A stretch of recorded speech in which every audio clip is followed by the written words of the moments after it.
नमस्कार और जय हिंद दोस्तों, मैं रवि शर्मा आप लोगों का स्वागत करता हूं डेली डिफेंस डायलॉग के आज के हमारे सेशन में।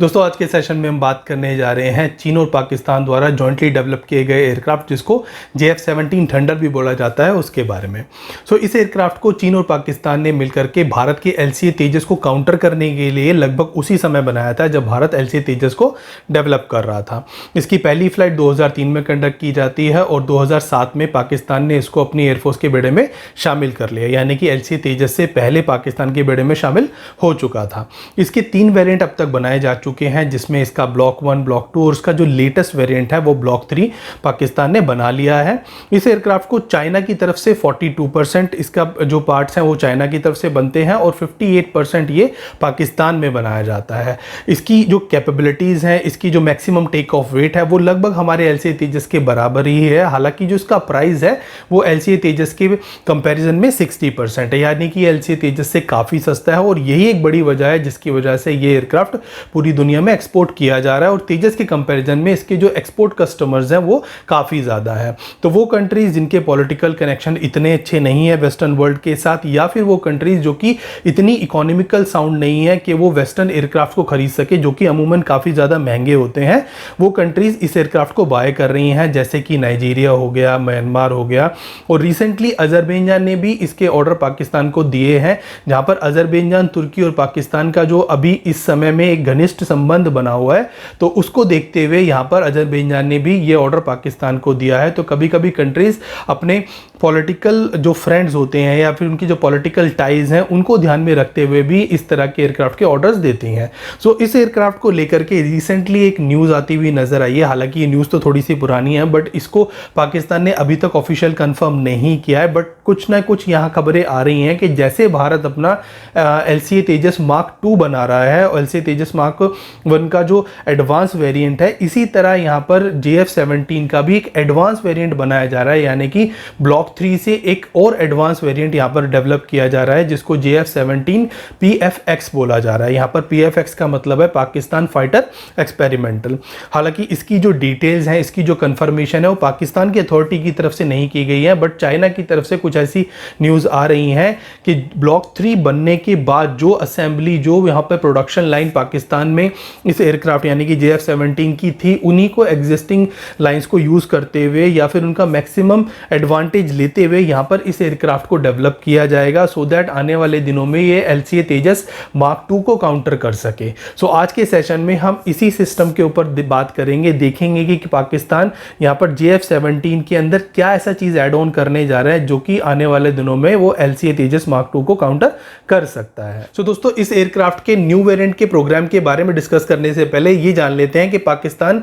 किन कारणों की वजह से इस डेवलपमेंट प्रोग्राम को यहाँ इनिशिएट करने जा रहा है, क्योंकि वो उसके ऑलरेडी 3 वेरिएंट बना चुका है और ये एयरक्राफ्ट लगभग 20 साल पुराना हो भी चुका है, क्योंकि 2007 में इसको पाकिस्तान ने अपने बेड़े में शामिल किया था और उसको 15 से ज़्यादा साल अब यहाँ पर हो चुके हैं और बहुत जल्द इसको 20 साल का जो उसका स्पैन पीरियड है वो पूरा होने जा रहा है, क्योंकि जो JF-17 की जो पूरी लाइफ साइकिल है वो, यानी कि उसके जो फ्रेमवर्क की जो लाइफ साइकिल है वो लगभग 3000 घंटे की है और यहाँ पर पाकिस्तान इन हर एक एयरक्राफ्ट को लगभग 150 से 200 घंटे हर साल यूज़ कर रहा है, जिसकी वजह से आने वाले 2030 तक ये एयरक्राफ्ट 20 साल अपने पूरे कर चुका होगा। तो उसके बाद पाकिस्तान को या तो उसको अपग्रेड करना पड़ेगा या फिर पूरी तरह रिटायर करना पड़ेगा। तो पाकिस्तान इस एयरक्राफ्ट को, जो कि इस समय पाकिस्तान की एयरफोर्स की एक तरह से बैकबोन है और ये एयरक्राफ्ट 160 से ज़्यादा एयरक्राफ्ट पाकिस्तान ने अपने बेड़े में शामिल किए हुए हैं और लगभग जितने भी बड़े ऑपरेशन हैं आज के दिन में पाकिस्तान उनमें इसको यूज़ भी कर रहा है, क्योंकि जो हमारा 2019 में जब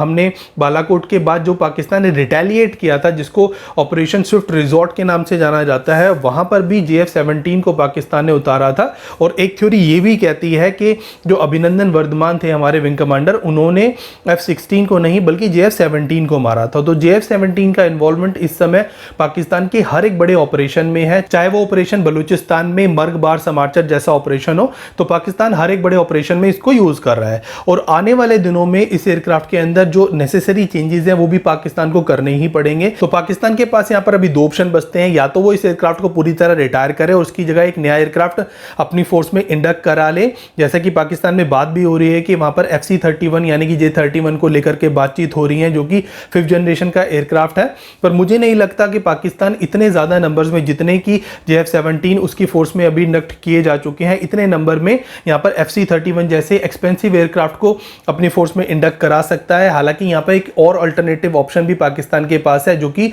J-10C है, जो कि F-16 के कंपैरिजन में माना जाता है और चाइना भी इसको अपनी फोर्स में यूज़ करता है। ये काफ़ी ज़्यादा कैपेबल एयरक्राफ्ट है, तो इसको पाकिस्तान अपने बेड़े में शामिल कर सकता है। पाकिस्तान ऑलरेडी J-10C को यूज़ कर रहा है, तो पाकिस्तान को यहाँ पर J-10C को यूज़ करना एज कंपेयर टू FC-31 ज़्यादा इकोनॉमिकल होगा। इसके अलावा अगर पाकिस्तान और भी अपने इकोनॉमिकल क्रंचेस को अगर कंट्रोल करना चाहता है या फिर नए एयरक्राफ्ट के ऊपर स्पेंड नहीं करना चाहता, तो पाकिस्तान को यहाँ पर इसके नए वेरिएंट के बारे में सोचना ही चाहिए। तो इसीलिए पाकिस्तान इस प्रोग्राम को शुरू करना चाहता है और ऑलरेडी जो पाकिस्तान में JF-17 की एग्जिस्टिंग प्रोडक्शन लाइंस हैं, जो की फैसिलिटीज़ हैं, उनका यहाँ यूज़ करते हुए पाकिस्तान इसको बहुत इकोनॉमिकली, बहुत सस्ते में इस एयरक्राफ्ट को डेवलप कर सकता है। हालांकि इसकी अभी कोई ऑफिशियल डिटेल्स पाकिस्तान ने रिलीज़ नहीं की हैं, क्योंकि पाकिस्तान भी यहाँ पर इस चीज़ को लेकर के कंसर्न ज़रूर होगा कि पाकिस्तान या इस एयरक्राफ्ट के ऊपर स्पेंड करे या फिर पूरी तरह से नया एयरक्राफ्ट यहाँ पर बाय करे। अब यहाँ पर वैसे तो JF-17 PFX प्रोग्राम के बारे में पाकिस्तान की तरफ से कोई ऑफिशियल डिटेल शेयर नहीं की गई हैं,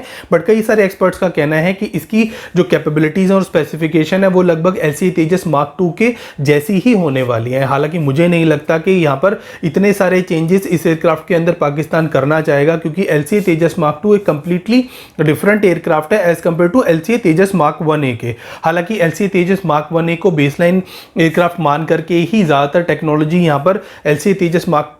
2 के अंदर इनकॉर्पोरेट की गई हैं, बट इसका जो डिज़ाइन देखने में आप अगर दोनों को कंपेयर करें तो काफ़ी सारे डिफरेंस यहाँ पर आपको नज़र आएंगे, क्योंकि यहाँ पर कार्नेड जो डेल्टा विंग्स हैं वो भी यहाँ पर एड ऑन किए गए हैं। इसके अलावा इसका जो फ्रंटल RCS है उसको यहाँ पर रिड्यूस करने की कोशिश की गई है। यहाँ पर एडवांस पेंट को इस्तेमाल किया गया है। यहाँ पर infrared search and track system को भी यहाँ पर इम्प्रूव किया गया है। इसके अलावा इस एयरक्राफ्ट के इंजन के अंदर भी ज़्यादा पावरफुल इंजन GE का F414 यूज़ किया जाने वाला है। तो इस तरह से LCA तेजस मार्क 2 के अंदर काफ़ी सारे ऐसे अदर चेंजेस हैं जो कि इसको अपने प्रीडेसर यानी कि LCA तेजस मार्क 1A से ज़्यादा एडवांस बनाते हैं। अब यहाँ पर जो JF-17 है उसके अंदर भी ये माना जा रहा है कि जो उसका वेट है वो भी लगभग 17.5 टन के आसपास होगा, जो कि LCA तेजस मार्क 2 का वेट होने वाला है। इसी तरह इसके इंजन को लेकर के भी बातचीत हो रही है, क्योंकि जो इसका अभी एग्जिस्टिंग इंजन है रशिया का